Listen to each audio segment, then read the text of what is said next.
दोस्तों लावा का जो कमबैक हो रहा है 2026 में यार ये आपकी सोच से काफी ज्यादा बड़ा है। सबसे पहली चीज, लावा का अब ऐसा नहीं कि अच्छे मोबाइल फोन्स निकालिए, एग्जैक्टली में अब इनकी कहानी एक और लेवल ऊपर बढ़ चुकी है। अगर मैं आप लोगों को बताऊं कि लावा अब इंडिया के अंदर 1100 करोड़ रुपीस इन्वेस्ट कर रही है ताकि इंडिया में जो कोर कंपोनेंट होते हैं कई सारे मोबाइल फोन्स के जो अभी भी ये लोग बाहर से ले रहे थे वो अब इंडिया में बना सके, ताकि आने वाले समय में मोबाइल फोन की प्राइसिंग को भी कंट्रोल किया जा सके और लोगों को ऐसे प्रोडक्ट दिए जा सके जो ट्रूली काफी हद तक उसके जो कंपोनेंट्स है उसके इंडिया में। लेकिन सच बात आज भी यही कि आज भी इंडिया में most of the time assembling होती है, और अगर हम लोग बात करें कंपोनेंट्स की तो 60% ऐसे कंपोनेंट्स होते हैं जो हम चाइना या दूसरी कंट्री से इंपोर्ट करके लाते हैं, और मैक्स टू मैक्स 40% ऐसे कंपोनेंट्स होते हैं जो अभी भी हम इंडिया में ही सोर्स करते हैं। लेकिन इसी वाली चीज को यहाँ पे और ज्यादा आगे बढ़ना ताकि ज्यादातर जो कंपोनेंट हो कोई भी मोबाइल फोन के वो यहाँ पे आपको इंडिया में देखने को मिले। और इसका सबसे अच्छी बात है कि ऐसा नहीं कि लावा सिर्फ अपने मोबाइल फोन के अंदर डालेगी। अगर मैं लावा की हिस्ट्री देखो तो लावा ने यहाँ पे नोकिया, मोटोरोला जैसी कंपनीज के मोबाइल फोन की बनाए, क्योंकि लावा उन चुनिंदा कंपनीज में से एक है जिसके पास इंडिया में खुद की बनाई हुई फैक्ट्री है, खुद का बनाया हुआ प्लांट है जिसके अंदर वो मोबाइल फोन यहाँ पे प्रोड्यूस कर सकते हैं, इवन टैबलेट्स को भी प्रोड्यूस कर सकते हैं। ऐसा नहीं कि सिर्फ बाहर से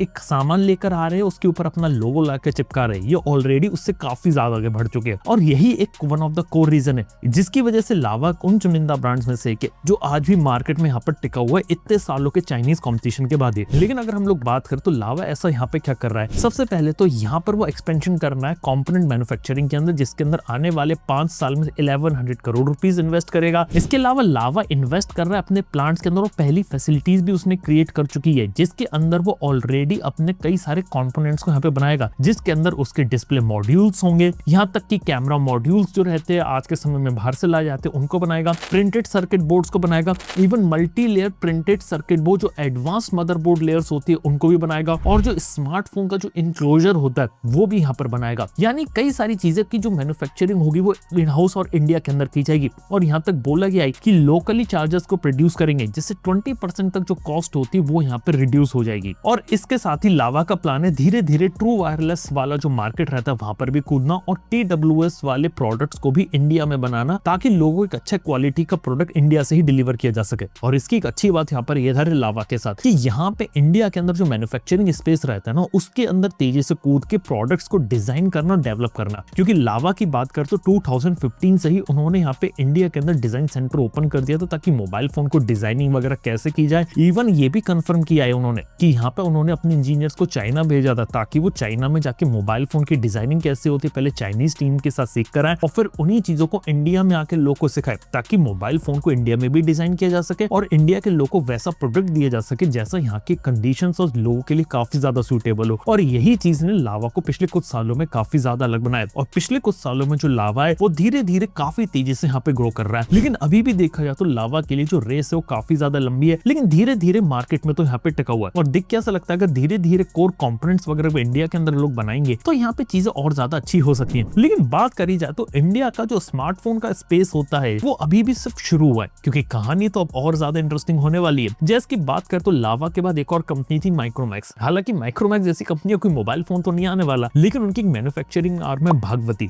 और भागवती आज के समय में ओप्पो का प्लांट उसने लीज पर ले लिया और अब आने वाले समय में जितने भी ओप्पो के फोन्स होंगे वो भागवती यहाँ पर बनाएगा, यहाँ तक कि वीवो कंपनी के फोन्स। और इंडिया के अगर टॉप 2 कंपनीज के फोन्स अगर एक भागवती यहाँ पर बना रहे यानी माइक्रोमैक्स बना रहा है, ये भी काफी सरप्राइजिंग चीज है। क्योंकि सरप्राइजिंग बात यह कि यहाँ पे वो लोग कंपनी अपना खुद का ब्रांड, खुद का मोबाइल फोन तो नहीं निकाल पाए, लेकिन फिर भी मैन्युफैक्चरिंग सेक्टर में अगर वो लोग यहाँ पे काम कर रहे हैं तो यार ये उनके लिए काफी अच्छी चीज है। और इंडिया का अगर मैं स्मार्टफोन मार्केट और अच्छे तरीके से एनालाइज करूँ तो आज के समय हम लोग ग्रोथ देख रहे हैं कुछ इंडियन कंपनीज की जो मार्केट में आ रही हैं। और इंडिया के अगर मैं ग्रोथ के बारे में बात करें तो सबसे पहले तो अक्सर जितनी भी इंडियन कंपनीज होती हैं, मतलब मैं नाम नहीं लूंगा किसी का, लेकिन एक सिंपल सी बात बताऊंगा, ज्यादातर कंपनी को सिर्फ इसलिए क्रिटिसिज्म मिलता है कि कई सारी कंपनी सिर्फ ओडीएम वाला प्रोडक्ट लेकर आती है और इंडिया में बेचना शुरू करती है। अब सच बात मार्केट की रियलिटी है कि लोगों को इससे फर्क नहीं पड़ता कि एग्जैक्टली में प्रोडक्ट कहाँ बन रहा है, कैसा बन रहा है। एग्जैक्टली में लोगों को इससे काफी फर्क पड़ता है कि प्रोडक्ट की प्राइसिंग क्या है और क्वालिटी कैसी मिल रही है। अगर लोगों को क्वालिटी प्रोडक्ट मिल रहा होगा तो लोग उसको पीछे जाकर लेंगे। जैसे कि कई सारे एग्जांपल है, कई बार जो आईफोन के जो प्रो मॉडल्स होते हैं वो शुरुआती दिनों में चाइना से आते हैं, लेकिन फिर भी चाइना से आने के बावजूद भी उनको आउट ऑफ स्टॉक हो जाते हैं। और फिर जब इंडिया में बनना शुरू होते हैं प्रो मॉडल्स, तब भी इंडिया के अंदर जो लोग होते हैं उन्हीं मॉडल्स को उन्हीं हाई प्राइसिंग पर लेते हैं, क्योंकि एप्पल उनकी प्राइसिंग नहीं गिराता और एप्पल ये सोचता है कि कैसे एक बढ़िया क्वालिटी का प्रोडक्ट मैं लोगों तक दूं। और यहीं पर एक सोच आती है, कोई भी कंपनी बोले कि मैं एक made in India company company हो या फिर नेशनलिज्म पर खेले, उससे बेटर है कि उसकी प्रोडक्ट की क्वालिटी देखो, प्रोडक्ट देखो उसका कैसा बन रहा है। क्योंकि आज के समय में इंडिया के स्मार्टफोन मार्केट की रियलिटी मैं बताता हूँ, 90% फोन जितने भी मार्केट में देख रहे हैं ना, ये कहीं ना कहीं बाहर किसी ना किसी पार्टनर के थ्रू यहाँ पे डिजाइन किए गए।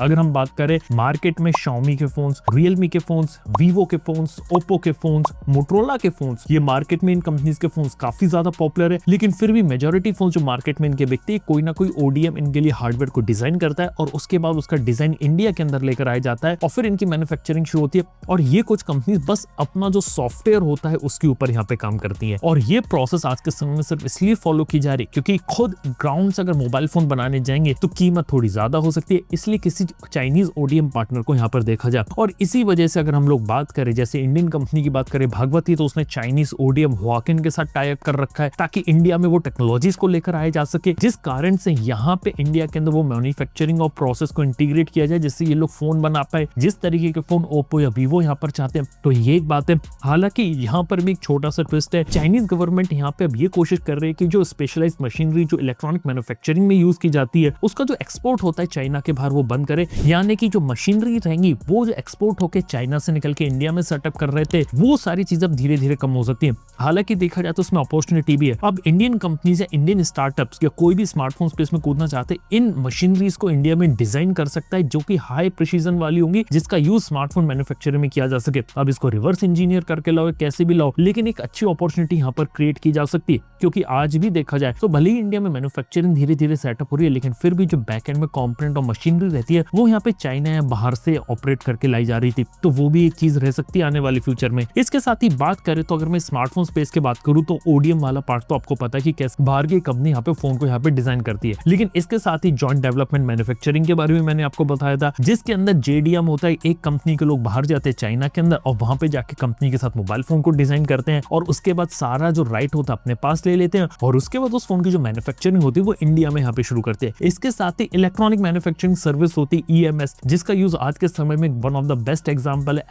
एप्पल आज के समय में क्या करता है कि अपना फोन खुद डिजाइन करता है, लेकिन जो उसके EMS पार्टनर्स है जैसे कि फॉक्सकॉन हो गया, ये इंडिया में टाटा इलेक्ट्रॉनिक्स हो गई, ये कंपनी इंडिया के अंदर आईफोन की मैन्युफैक्चरिंग को यहाँ पे करती है, तो वो एक चीज यहाँ पे रहती है। इसके अलावा बात कर तो इंडिया का अगर मैं डिस्ट्रीब्यूशन बताऊं मोबाइल फोन वाले स्पेस के अंदर, तो पहले सिंपल सा था। यहाँ पर अगर हम बात कर ले अर्ली 2010s की, तो इंडिया के अंदर मोबाइल फोन सिर्फ इंपोर्ट करके लाए जाते थे, यानी कि बाहर से इंपोर्ट हो रहे और लोगो लगा के बेचा जा रहा है। इवन शुरुआती दिनों में Xiaomi, Oppo, Vivo इन कंपनीज ने भी इंडिया में कोई मैन्युफैक्चरिंग शुरू नहीं करी थी, ये सारी कंपनीज भी बाहर से मोबाइल फोन लाके बेच रही थी। फिर 2015 के बाद का एक एरा देखे तो उसमें यह था कि धीरे धीरे 100% असेंबलिंग करेंगे, यानी कि बाहर से कंपोनेंट आएंगे, उसके बाद हम लोग इंडिया के अंदर असेंबलिंग करना शुरू करेंगे। अब टिल 2020 तक ये असेंबलिंग वाली चीज काफी ज्यादा चली। 2020 के बाद से इंडिया के अंदर एक्सपोर्ट वाली चीज को लेकर आया गया, जिस जहां से एक्सपोर्ट किया जा सके चीजों को, यानी कुछ कंपोनेंट्स हम खुद बनाएंगे लेकिन मेजॉरिटी चीजें बाहर से आएंगी, और लेकिन मोबाइल फोन हम इतना ज्यादा प्रोड्यूस करेंगे कि हम इंडिया के बाहर एक्सपोर्ट करें। और 2020 से लेके देखे तो यहाँ पे इंडिया का जो मार्केट शेयर होता है एक्सपोर्ट का, स्पेशली आईफोन का, वो यहाँ पे इंक्रीज हुआ। और 2024 के बाद से अगर हम देखें तो इंडिया के अंदर कंपोनेंट लोकलाइजेशन के ऊपर काफी ज्यादा काम होना शुरू हुआ, जिससे कई सारे छोटे छोटे कंपोनेंट, स्पेशली बजट फोन के कंपोनेंट सब धीरे धीरे इंडिया में बनना शुरू हो चुके हैं, वो काफी अच्छी चीज है। और बियॉन्ड 2026 अगर हम बात करें तो जैसे कि लावा ने किया डिस्प्ले असेंबलीज को बनाना, सैमसंग भी कोशिश कर रहा ओलेड डिस्प्लेस को इंडिया में बनाना, इंडिया में एमोलेड स्क्रीन का बनना, ये सब हो चुका है। टाटा की गुजरात में फैक्ट्री ओपन हो रही है जिसके अंदर वो 28 nm बेस्ड चिप्स को बनाएंगे ताकि जो छोटे छोटे चिप्स होते हैं वो यहाँ पे क्रिएट किए जा सके, ये सब करना। और आफ्टर 2030 तक यहाँ पर ये प्लान है कि इंडिया में टोटल प्रोडक्ट इंजीनियरिंग करना, क्योंकि आज के समय में इंडिया के अंदर बात करें तो प्रोडक्ट इंजीनियरिंग ऐसी चीज है जो बहुत ही कम और लिमिटेड कंपनीज करती हैं। जैसे कि इंडियन कंपनी लावा है तो चलो वो यहाँ पे कर देती है, लेकिन फिर भी अगर हम कितनी बड़ी बड़ी कंपनीज की बात करें वो ज्यादातर जो प्रोडक्ट डिसीजन होते हैं उनके बाहर लिए जाते हैं, और जो माइनर काम होता है जैसे नेटवर्क टेस्टिंग करना या कैमरा ट्यूनिंग करने का और बहुत ही बेसिक लेवल की जो टेस्टिंग वाले काम होते हैं ना वो इंडिया में होते हैं, और वो चीजों को भी अभी इंडिया में आने की जरूरत है। तो वो चीजों की ग्रोथ अब हम धीरे धीरे देखेंगे कैसे जो प्रोडक्ट इंजीनियरिंग होती है वो यहाँ पर हो। और बियॉन्ड 2030 प्लान ये कि इंडिया में IP क्रिएशन करना, क्योंकि आज भी जो इंडियन कंपनीज होती है ना वो मार्केट में ज्यादा सर्वाइव सिर्फ इसलिए नहीं कर पाती क्योंकि आज भी उनकी जो डिपेंडेंसी है ना वो यहाँ पे चाइना के ऊपर काफी ज्यादा है, क्योंकि चाइना ने कई सारी टेक्नोलॉजी को बना लिया और कई सारे पेटेंट्स भी हैं चाइना कंपनीज के पास, और चाइना के सप्लायर्स भी बहुत ज्यादा स्ट्रॉन्ग है, और वो सारा इकोसिस्टम इंडिया में लाने में धीरे धीरे टाइम लगता है। जैसे लावा जैसी कंपनी धीरे धीरे कोशिश करी है, लेकिन अभी भी रास्ता काफी ज्यादा लंबा है, और धीरे धीरे वैसा इकोसिस्टम इंडिया में बिल्ड होने में टाइम लगेगा। और इसीलिए आने वाली जो फ्यूचर के डिवाइसेस और टेक्नोलॉजी टेक्नोलॉजी होंगी ना, उस पे अभी से काम और R&D करने की जरूरत है। कुछ अच्छे एग्जांपल्स भी मेरे पास, जैसे कि इंडिया के अंदर जैसे मीडियाटेक हो गई या फिर क्वालकॉम हो गई, ये अपनी चिप्स की काफी हद तक R&D अभी धीरे धीरे इंडिया में कर रहे हैं। MediaTek one of the largest plant open कर रहे हैं इंडिया में, जिसके अंदर वो मीडियाटेक अपनी चिप्स की R&D करेगा। क्वालकॉम देखा तो नई स्नैपड्रैगन चिप्स के बारे में इंडिया में बना रहा है, 2nm चिप को टेप आउट भी किया था उन्होंने। यहाँ तक की बात करें तो स्नैपड्रैगन 8 Gen 6 जो प्रो होंगी, उनकी टेस्टिंग भी अब इंडिया के अंदर वो लोग शुरू कर रहे हैं। तो ऐसे बहुत सारी चीजें,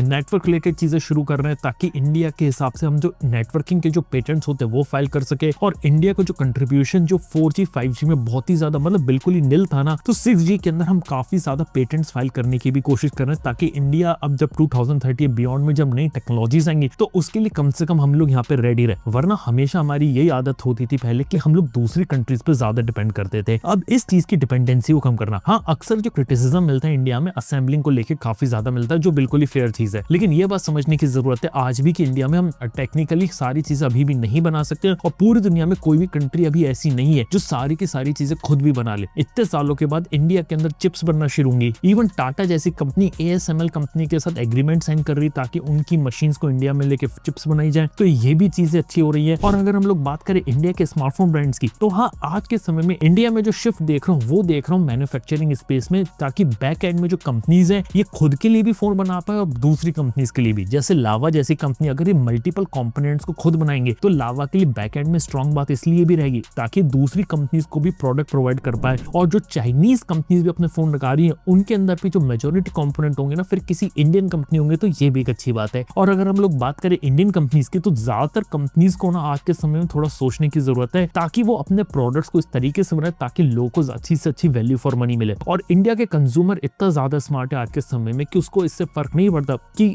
ये कंपनी कौन सी है, प्रोडक्ट का बना है, ये सबसे उसे फर्क नहीं पड़ता। एट द एंड कंज्यूमर को इससे फर्क पड़ता है कि कोई भी पर्टिकुलर जो प्रोडक्ट मिल रहा है ना वो उसके लिए वैल्यू फॉर मनी है या नहीं। आप 10,000 का फोन बनाओ या 50,000 का बनाओ, उस पर्टिकुलर प्रोडक्ट में अगर वैल्यू फॉर मनी मिल रही है तो लोग उसे लेंगे। और कहीं भी उस प्रोडक्ट में कमियां है या ओवर प्राइस लग रहा है तो सिंपल सी बात है बिल्कुल मत लो। और यही समझदारी वाला तरीका है, क्योंकि at the end of the day ये आपका पैसा है और आप अपना पैसा ऐसी जगह लगाओ जहां पे आपको क्वालिटी प्रोडक्ट मिले। अगर आपको लगता है कि लावा जैसी कंपनी अच्छा फोन बना रही है और आपको उसका फोन यूज करना चाहिए, और कंपनी भी ऐसी है कि ये नहीं बोल रही कि मैं सिर्फ इंडियन कंपनी हूं आप इसलिए मेरा फोन लो, मैं अपना एक अच्छा प्रोडक्ट बना रहा हूं आप इसलिए फोन लो, तो आप लावा का फोन लीजिए। आपको कोई दूसरी इंडियन कंपनी पसंद है, उसका प्रोडक्ट आपको पसंद आ रहा है, वो अच्छी वैल्यू फॉर मनी दे रहा है वो ले। और इंडियन कंपनी पसंद नहीं, कोई चाइनीज कंपनी पसंद आ रही है और वहां पे अगर आपको लग रहा है कोई वहां पे अच्छी वैल्यू फॉर मनी मिल रही है, वो ओप्पो, वीवो, सैमसंग, शाओमी कुछ भी कंपनी हो सकती है, तो वहां पे जाके आप उसका फोन लीजिए। तो at the end of the day कहानी यही है, इंडिया के अंदर धीरे धीरे मैन्युफैक्चरिंग स्पेस में राइज हो रहा है। जो कंपनीज थी वो धीरे धीरे एक्सपेंशन कर रही है। लावा जैसी कंपनी का काफी अच्छा एग्जांपल है। माइक्रोमैक्स भले ही उसका ब्रांड यहाँ पे खत्म हो चुका है, लेकिन मैन्युफैक्चरिंग आर्म आज के समय में जिंदा है और काफी हद तक चांसेस है कि जिस मोबाइल फोन पे आप ये वीडियो इस समय देख रहे हैं वो शायद माइक्रोमैक्स या भागवती की फैक्ट्री में यहाँ पे बनाओ, वो एक चीज हो सकती है। आईफोन के अंदर बात करें तो टाटा इलेक्ट्रॉनिक्स वहां पे अच्छे तरीके से काम कर रही है, तो वो भी एक स्पेस चल रहा है। हालांकि बस एक छोटी सी कमी इस पूरे सेगमेंट में बस ये लगती है कि आज भी इंडिया में 80% मार्केट चाइनीज ब्रांड ने कवर कर रखा है। मैं कम से कम ये चाहता हूँ कि इंडियन ब्रांड्स और भी ज्यादा है और इंडिया में खुद के डिजाइन करे हुए फोन बने जिसे इंडिया के लोग ही बना, और ये सोच के बनाए कि हाँ इंडियंस को क्या चीज पसंद है उसके हिसाब से मैं फोन डिलीवर करता हूँ, जिससे एट एंड क्या होगा कि आप लोगों को भी ऐसा प्रोडक्ट मिलेगा जिससे इंडियन ने डिजाइन किया होगा और ये सोच के डिजाइन किया हो कि आप लोग क्या पसंद है। ये नहीं कि चाइना में बैठ के कोई चाइनीज आदमी ये डिसाइड कर रहा है कि इंडिया में क्या बन रहा है। तो बस ये एक छोटा सा जो गैप है ना, ये अगर पूरा हो जाए आने वाले 4-5 साल में